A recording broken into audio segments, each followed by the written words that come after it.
जय हिंद, नमस्कार। मैं विक्रम ठाकुर अपने YouTube platform target with Thakur sir पे आप सभी का स्वागत करता हूं। अगर आपने अभी तक हमारे YouTube चैनल को सब्सक्राइब नहीं किया है तो सब्सक्राइब करें, लाइक करें और ज्यादा से ज्यादा शेयर करें। तो आज हम चर्चा करने वाले हैं उस विवाद के बारे में जो आज पूरे भारत में चर्चा का विषय बना हुआ है विद्यार्थियों के बीच। और जैसा कि आपको पता है, विवाद जो है दो कोड़ी के टीचर्स से लेके शुरू हुआ तो दो टीचरों के वर्चस्व की लड़ाई तक पहुंचा, जिसमें आपने ये चीज भी देखी कि जो पटना के रोशन आनंद सर है, उनके भाई की संदेह स्थिति में नेपाल में डेथ हुई। आरोप खान सर पे लगाए जा रहे हैं, जैसा कि आपने मीडिया के माध्यम से देखा होगा। लेकिन यहाँ पे एक बात जो सबसे महत्वपूर्ण है कि इसमें कौन सही है कौन गलत है, कौन सही है और कौन गलत है।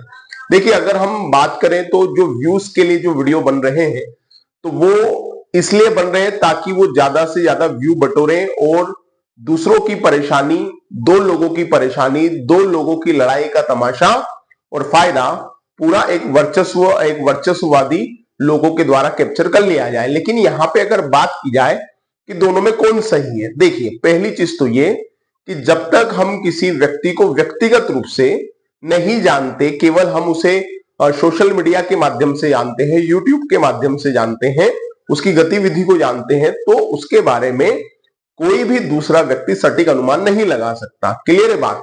दूसरी सबसे महत्वपूर्ण बात, अगर ये मोटा मोटा देखने को अगर मिले तो ये कोचिंग के वर्चस्व की लड़ाई है। किसके वर्चस्व की? कोचिंग के वर्चस्व की। जैसे आपने देखा 19,000 पदों को लेकर बिहार में जो भर्ती परीक्षा हुई थी, उसमें चयनित अभ्यर्थियों की संख्या को लेकर और उसके बाद बैनर वैनर लगाने को लेकर, जहां तक मैंने मीडिया के माध्यम से देखा है या सोशल मीडिया के माध्यम से देखा है, वो लड़ाई एफआईआर तक पहुंची, गोलीकांड तक पहुंची, एफआईआर तक पहुंची। तो कहने का मतलब ये है कि ये लड़ाई जो है ये केवल आपकी पीआर को जनरेट करने की लड़ाई, अपने आप को दूसरे से बड़ा करने की लड़ाई हो सकती है। देखिए, आज का जो दौर है कंपटीशन का दौर है, हम सभी जानते हैं। और एक और जो बात चल रही है कि सस्ती फीस और महंगी फीस, तो देखिए मेरी बात बहुत ध्यान से सुनिएगा।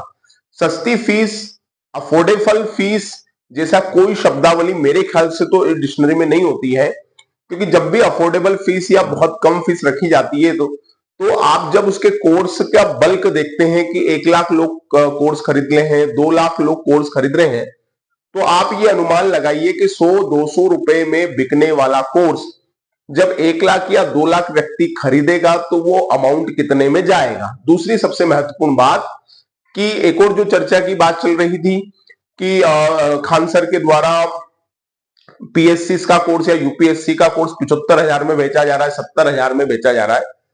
तो यार मेरे भाई, मुझे एक बात बताओ, यूपीएससी और यूपीएससी पढ़ाने के लिए जो फैकल्टी होगी, क्या वो फैकल्टी पैसा अपनी जेब से देगी? क्लियर है बात? आ गई बात समझ में? तो यूपीएससी और पीएससी के कोर्स 50 से 70,000 के बीच ऑनलाइन प्लेटफॉर्म पे बिकते हैं। लेकिन बात यहां पैसे और वर्चस्व की है, क्योंकि आज तरह जिस तरह विद्यार्थियों के सिलेक्शन के बैनर लगाए जाते हैं, तो कैसे लगाए जाते हैं? जब से पहले कोई रिजल्ट जारी होता है तो सबसे पहले जो यूट्यूब चैनल होता है, जो शिक्षा से संबंधित या प्रतियोगी परीक्षा से संबंधित यूट्यूब चैनल है, वो क्या कहेगा कि भैया ये रिजल्ट आ चुका है, सभी विद्यार्थी अपने रिजल्ट हमारे साथ व्हाट्सएप पे शेयर करें। क्लियर है? अब जब आप व्हाट्सएप पे शेयर करते हो, आपका चयन हो गया, आप व्हाट्सएप पे शेयर कर देते हो, तो संबंधित संस्थान के द्वारा आपका फोटो लगा दिया जाता है। और कई बार तो ये होता है कि एक एक फोटो 2-3 जगह देखने को मिलता है। जैसे मैं बात करूं, मध्य प्रदेश में महिला सुपरवाइजर भर्ती परीक्षा हुई, उसका रिजल्ट आया, तो हमने कई फोटो ऐसे देखे जो 3 से 4 संस्थानों ने लगाए हुए हैं। यह भी हो सकता है कि बच्चों ने 3 से 4 संस्थानों का कोर्स खरीदा हो। तो अगर ये देखें कि ऑनलाइन पढ़ के क्रेडिबिलिटी की बात करें या विश्वास की बात करें कि हम ये कह सकते हैं कि ये बच्चा यहीं से चयनित हुआ है, तो ऐसा नहीं है। तो ये जो लड़ाई है दो कोचिंगों के वर्चस्व की लड़ाई है। लेकिन बात है कि हमारे यहाँ अभी तक ऐसी कोई संस्था कोचिंग के क्षेत्र में नहीं है जो इस बात पे नियंत्रण रख सके कि वास्तविकता में किसी बच्चे का सिलेक्शन कहां पे हुआ है। जैसे मेरी बात सुनिए, स्कूल्स होते हैं, उस स्कूल्स में एक बच्चे का रजिस्ट्रेशन किसी स्कूल में होता है, तो उसका पूरा प्रोसेस होता है कि वो यहां से हटेगा तब उसका नाम दूसरे स्कूल में जुड़ेगा। लेकिन प्रतियोगी परीक्षाओं के क्षेत्र में या कंपटीशन एग्जाम के क्षेत्र में जो कोचिंग से है या कोई दूसरी कोचिंग से है, उनके नियंत्रण के लिए अभी तक कोई एजेंसी नहीं है। तो कई बार कोचिंग वालों के बीच सिलेक्शन को लेकर मनमुटाव होते हैं और हो सकता है कि ये जो घटनाक्रम हुआ ये वास्तविकता में इसी पर आधारित हो, है ना। हम ये नहीं कह रहे इसी पर है, पर हो सकता है इसी पर आधारित हो। दूसरी सबसे महत्वपूर्ण चीज हमें यह देखने को मिलती है कि कोचिंग संस्थानों द्वारा सम्मान समारोह आयोजित किए जाते हैं। क्या ये सबका सम्मान किया जाएगा? अब बच्चा क्या सोचता है? बच्चा ये सोचता है कि चलो यार पब्लिसिटी मिलेगी, चलेंगे, घूमेंगे, फिरेंगे, आ जाएंगे। ज्यादातर मैं सभी विद्यार्थियों की नहीं कह रहा हूं, कुछ विद्यार्थी सोचते हैं कि चलो यार घूम फिर के आ जाएंगे, आराम से खाना वाना खाएंगे, घूम फिर के एंजॉय करके आ जाएंगे, अपन तो क्या है चाहिए नहीं था, ठीक है फोटो ले लेंगे तो क्या हो गया। इस छोटी सी गलती का भुगतान दूसरे विद्यार्थी करते हैं। जब विद्यार्थी ये देखता है कि फलाने व्यक्ति का सिलेक्शन यार यहां से हुआ है, तो उस विश्वास के साथ वो व्यक्ति वहां से क्या खरीदता है? कोर्स खरीदता है। कई बार ऐसी चीजें भी देखने को मिली कि पैसों की लालच में, बेग की लालच में भी विद्यार्थियों ने अपने सिलेक्शन बेचे हैं।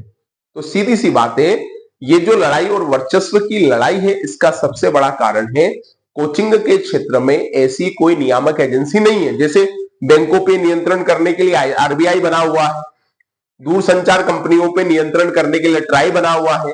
तो ऐसी कोई एजेंसी शिक्षा के क्षेत्र में, शिक्षा के क्षेत्र से मतलब है जो कोचिंग संस्थान है या ऑनलाइन कोचिंग से, उनके संबंध में नहीं।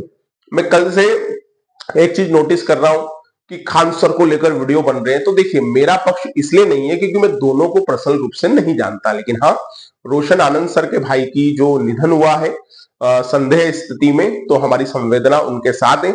लेकिन अगर मैं कहूं दोनों के संबंध में, तो मैं दोनों को केवल सोशल मीडिया के माध्यम से जानता हूं, व्यक्तिगत तौर पे दोनों से हमारा कोई परिचय नहीं है।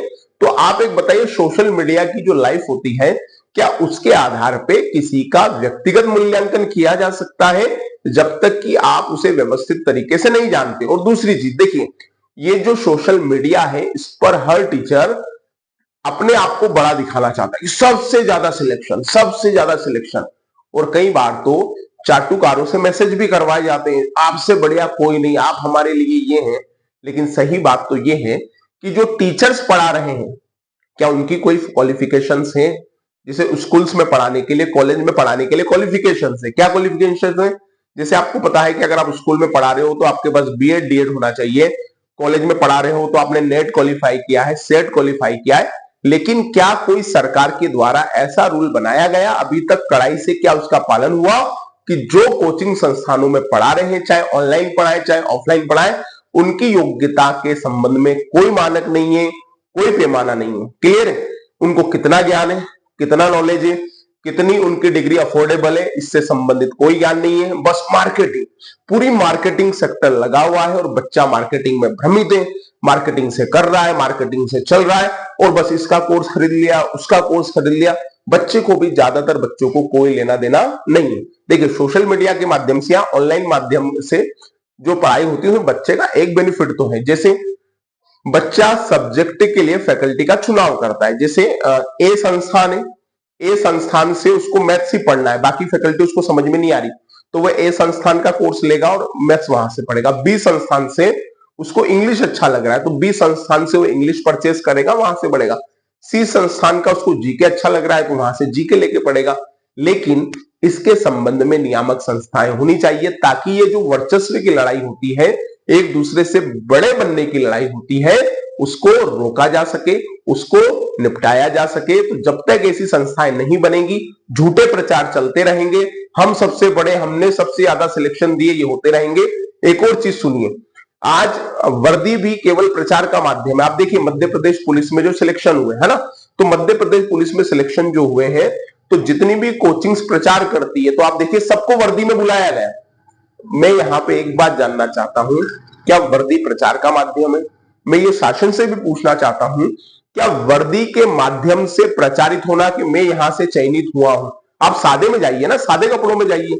आप वर्दी में परेड करवा रहे हैं, बच्चों का झुंड चल रहा है कि देखो इतने सारे वर्दीधारी हमारे हैं, हमारे वर्दीधारी हैं।